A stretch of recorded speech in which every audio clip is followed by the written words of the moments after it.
Humanity was at the peak of technological advancement.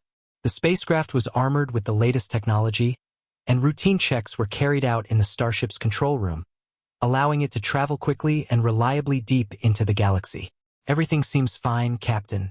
He reported that all systems are working properly. The captain nodded in agreement. "Good job, and I can take over the controls. We recommend that you take a good rest. Tomorrow will be another day for him to take off his armor and retreat to his corner to rest."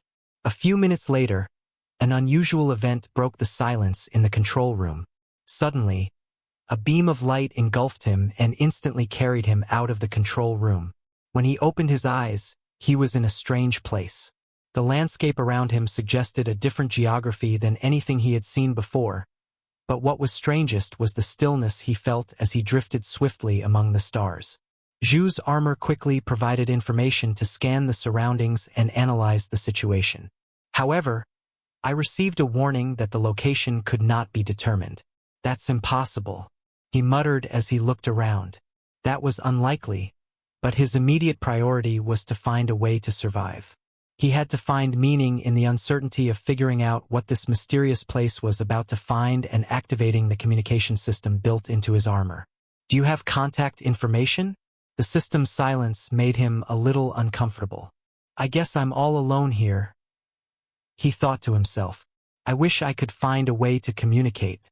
Somehow, a star map suddenly appeared in front of him, showing him the direction. "Maybe if you follow the star map, you'll know where you're going." He descended to the surface and eventually entered the planet's atmosphere. He said, "We hope to have a friendly encounter here. None of us need a fight."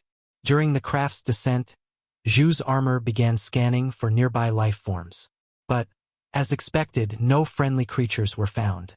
A group of strange-looking aliens had gathered around the dropship, so he got out and walked towards them, waving his armor's strong arms. "Hello," he said gently. "I came here as a tourist. I hope he will be hospitable." The alien responded with strange sounds and strange movements, and he chuckled to himself. "There seems to be a misunderstanding.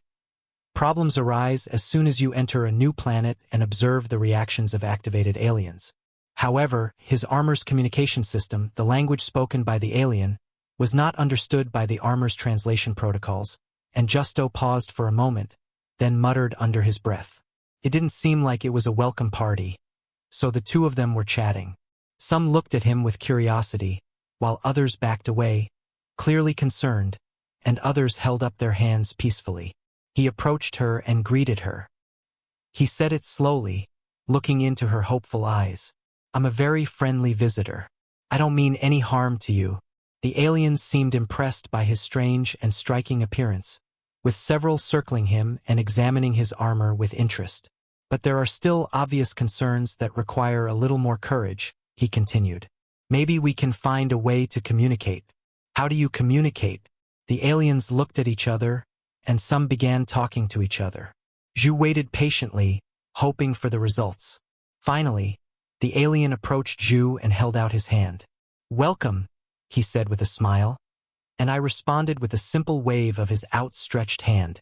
Perhaps they found a way to communicate in this new world, and suddenly, when they shook hands, a strange sound was heard from one of them. Everyone kneeled down and shouted to just, "Ha-da-goo!" He stepped back in surprise, muttering to himself, "I think I forgot to say something. I wonder if that's their traditional greeting?" He looked around, confused by the sudden reaction. The fact that she was on her knees, screaming, seemed even more bizarre than I expected. Apparently, he said that my presence was a bit too impressive, and he couldn't help but laugh. This costume may be attracting a little too much attention. While the aliens were still staring at him in awe, he continued to observe their reactions and muttered to himself, "Maybe they see me as a godlike being," which is a little surprising when you realize the benefits of being seen as a godlike being just by thinking about it. But the alien language was still incomprehensible, and they could not understand what they wanted. The aliens gathered around him and worshipped and prayed to him with strange sounds and gestures, since he sincerely wanted to help them. Yes, he told himself a little sacred play might work. He accepted their request, but added that he did not understand their language.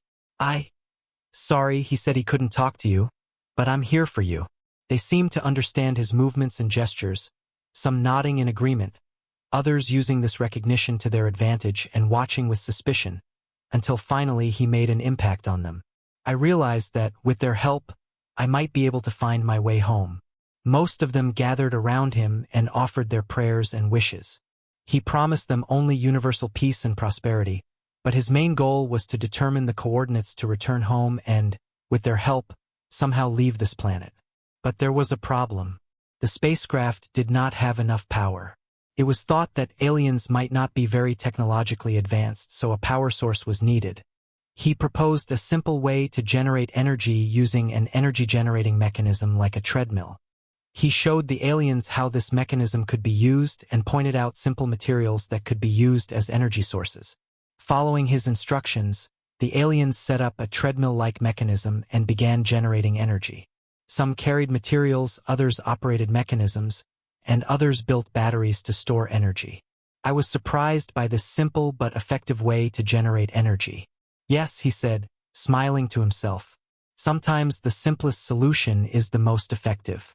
We will work with our alien friends to replenish the ship with energy. The aliens continued to generate energy under his guidance, but managed to charge the ship's batteries.